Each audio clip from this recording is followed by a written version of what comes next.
Hello दोस्तों, मेरा नाम है AK। तो स्वागत है आपका द चिंतक में। इससे आखिरी की वीडियो में हम लोगों ने कलाम साहब की लाइफ के कई पहलुओं को अलग अलग तरीके से समझा था। अब उसके बाद की कहानी यहाँ से शुरू होगी।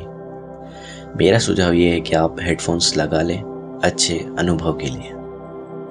तो शुरू करते हैं। इसके बाद कलाम साहब कहते हैं कि मुझे कुछ दिनों के लिए रुकने को कहा गया था, लेकिन अगले ही दिन शाम को मुझे अपने चयन की खबर मिल गई।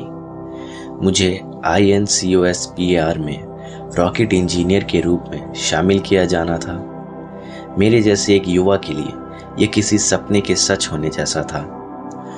INCOSPAR में मेरा काम TIFR कंप्यूटर सेंटर में एक परिचयनात्मक कोर्स से शुरू हुआ। वहाँ का माहौल DTD&P से बिल्कुल अलग था। यहाँ ओहदे या पदनाम ज़्यादा मायने नहीं रखते थे। किसी को अपनी जगह साबित करने की ज़रूरत नहीं थी और ना ही किसी तरह की आपसी दुश्मनी थी। 1962 के उत्तरार्ध में INCOSPAR ने थुम्बा में इक्वेटोरियल रॉकेट लॉन्चिंग स्टेशन बनाने का फैसला किया।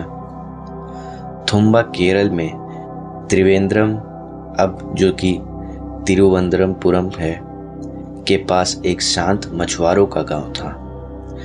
अहमदाबाद की फिजिकल रिसर्च लेबोरेटरी के डॉक्टर चेतनिस ने इस जगह को चुना था क्योंकि यह पृथ्वी की चुंबकीय भूमध्य रेखा के बहुत पास थी। यहीं से भारत में आधुनिक रॉकेट अनुसंधान की शुरुआत हुई। थुम्बा में चुनी गई जमीन रेलवे लाइन और समुद्र तट के बीच थी। लगभग 2.5 किलोमीटर लंबी और करीब 600 एकड़ में फैली हुई इस इलाके में एक बड़ा चर्च भी था जिसकी जमीन अधिग्रहित करनी थी। केरल जैसे घनी आबादी वाले राज्य में जमीन लेना वैसे ही मुश्किल होता है और यहाँ तो धार्मिक स्थल का मामला भी था। उस समय त्रिवेंद्रम के कलेक्टर के माधवन नायर ने यह काम बहुत समझदारी, शांति और तेजी से किया। इसमें 1962 के त्रिवेंद्रम के बिशप राइट रेव डॉक्टर टेरेजाइरा का भी पूरा सहयोग रहा। इसके बाद CPWD के कार्यकारी अभियंता RD जॉन ने पूरे इलाके को बदल कर रख दिया। Saint Mary Magdalene church Thumba space centre का पहला दफ्तर बना। प्रार्थना कक्ष मेरी पहली प्रयोगशाला था और बिशप का कमरा मेरा डिज़ाइन और ड्राइंग ऑफिस। आज भी उस चर्च को पूरी गरिमा के साथ संभाल कर रखा गया है और अब वहाँ भारतीय अंतरिक्ष संग्रहालय है। इसके कुछ ही समय बाद मुझे अमेरिका भेजा गया, जहां मुझे नासा के केंद्रों को 6 महीने का प्रशिक्षण लेना था। साउंडिंग रॉकेट लॉन्चिंग तकनीक पर अमेरिका जाने से पहले मैंने कुछ दिन की छुट्टी ली और रामेश्वरम गया। मेरे पिता यह सुनकर बहुत खुश हुए कि मुझे यह मौका मिला है। वे मुझे मस्जिद ले गए और शुक्राने की खास नमाज अदा करवाई। मुझे ऐसा लगा जैसे ईश्वर की शक्ति मेरे पिता के जरिए मुझ तक आ रही हो और फिर वापस ईश्वर तक जा रही हो। हम सब उस प्रार्थना के असर में थे। मेरा मानना है कि प्रार्थना का एक अहम काम यह है कि वह रचनात्मक विचारों को जगाती है। हमारे मन में सफल जीवन के लिए जरूरी सारी क्षमताएं पहले से मौजूद होती है। विचार चेतना में रहते हैं और जब उन्हें सही दिशा और मौका मिलता है तो वे सफलता का रूप ले लेती है। ईश्वर ने हमारे भीतर अपार शक्ति और योग्यता छुपा कर रखी है। प्रार्थना हमें इन शक्तियों को पहचानने और विकसित करने में मदद करती है। अहमद जलालुद्दीन और शमसुद्दीन मुझे बॉम्बे एयरपोर्ट पर छोड़ने आए। उनके लिए यह बॉम्बे जैसा बड़ा शहर पहली बार था, जैसे मेरे लिए न्यूयॉर्क पहली बार होने वाला था। जलालुद्दीन और शमसुद्दीन आत्मनिर्भर, सकारात्मक और आशावादी लोग थे। वे हर काम पूरे विश्वास के साथ करते थे। इन्हीं दोनों ने मुझे अपने मन की रचनात्मक शक्ति मिली। मैं अपनी भावनाओं को रोक नहीं पाया और मेरी आंखें भर आई। तभी जलालुद्दीन ने कहा, आज़ाद, हम हमेशा तुमसे प्यार करते आए हैं और हमें तुम पर भरोसा है। हमें तुम पर हमेशा गर्व रहेगा।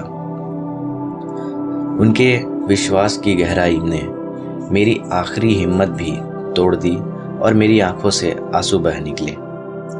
मैंने नासा में अपना काम वर्जीनिया के हैम्पटन स्थित लैंगली रिसर्च सेंटर LRC में शुरू किया। यह उन्नत एरोस्पेस तकनीक के लिए एक प्रमुख अनुसंधान केंद्र है। LRC की मेरी सबसे गहरी यादों में से एक वहां लगी एक मूर्ति है जिसमें एक सारथी 2 घोड़ों को चला रहा है। एक वैज्ञानिक अनुसंधान का प्रतीक था और दूसरा तकनीकी विकास का। यह दिखाता था कि रिसर्च और डेवलपमेंट एक दूसरे से कितने जुड़े हुए हैं। LRC के बाद मैं मैरीलैंड के ग्रीन बेल्ट स्थित Goddard space flight centre GSFC गया। यह केंद्र नासा के ज़्यादातर पृथ्वी की कक्षा में घूमने वाले वैज्ञानिक उपग्रहों का विकास और संचालन करता था। यह नासा की सभी अंतरिक्ष मशीनों की ट्रैकिंग भी करता था।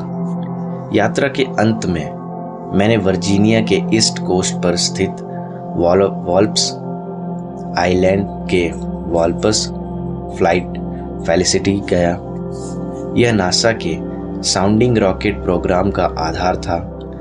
वहाँ रिसेप्शन लॉबी में लगी एक पेंटिंग ने मेरा ध्यान खींचा। उसमें युद्ध का दृश्य था और पीछे कुछ रॉकेट उड़ते हुए दिखाई दिए।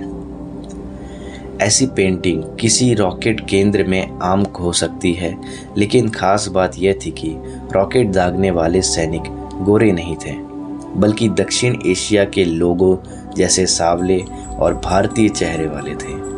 एक दिन मेरी जिज्ञासा मुझे उस पेंटिंग के पास ले गई। पता चला कि वह टीपू सुल्तान की सेना को अंग्रेजों से लड़ते हुए दिखा रही थी। जो बात टीपू सुल्तान के अपने देश में भुला दी गई थी, उसे दुनिया के दूसरे तरफ यहाँ याद रखा गया था।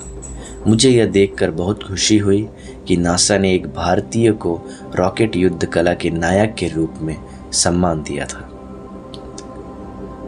अब इस वीडियो को यहीं पर समाप्त करते हैं। समय की तंगी को देखते हुए इस वीडियो को अब आगे बढ़ाना संभव नहीं हो पाएगा। अब इसके बाद की कहानी इसके बाद के वीडियो में शुरू की जाएगी। तब तक के लिए आप विंग्स ऑफ फायर के सफ़र में बने रहें। वीडियो पसंद आई हो तो इस चैनल को लाइक कर दे, सब्सक्राइब कर दे, शेयर कर दे। धन्यवाद।